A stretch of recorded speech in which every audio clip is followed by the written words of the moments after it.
जैसे ही सबने मिलकर ज़ॉम्बी को नीचे गिराया, चौधरी आशु तुरंत प्लास लेकर उसके दांत निकालने के लिए आगे बढ़ा।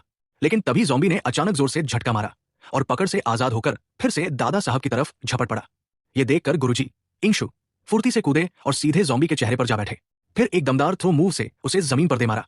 तीनों ने मिलकर उसे फिर से काबू में किया। चौधरी जैसे ही दोबारा दांत निकालने लगा, गुरुजी को पेट में मरोड़ उठी।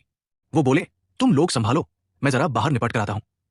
गुरुजी ने जैसे ही पैंट उतारी, उधर दोनों शिष्यों की हालत खराब हो गई। ज़ॉम्बी फिर से छूट गया और सीधा दादा साहब पर झपटा। चौधरी ने फौरन उड़ता हुआ किक मारा और बीच में कूद गया। फिर एकदम चिकनी कॉम्बो मूव मारी, लेकिन ज़ॉम्बी पर कोई असर नहीं हुआ। वो फिर दादा साहब की ओर उछल पड़ा। अब गुरुजी का काम अभी पूरा नहीं हुआ था।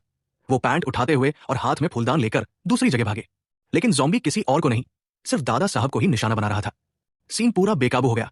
तभी चौधरी पीछे से ज़ॉम्बी को जकड़ लेता है और गुरुजी व दूसरा चेला भी आकर उसके दोनों हाथ पकड़ लेते हैं। गुरुजी फिर एक फाइल संघर्ष की निकालते हैं और पूरे जोर से ज़ॉम्बी के दांत घिसना शुरू कर देते हैं। दादा साहब जमीन पर लेटकर गिरा हुआ दांत का पाउडर चाटने लगते हैं।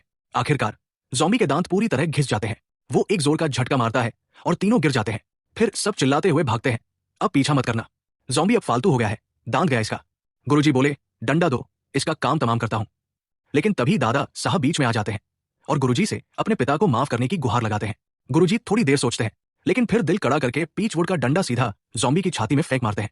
फिर झट से उस पर एक मुट्ठी चिपचिपा चावल लक्ष्मण रेखा टाइप छिड़कते हैं। बिजली सी चमक उठती है और एक जड़ी बूटी की महक हवा में घुल जाती है।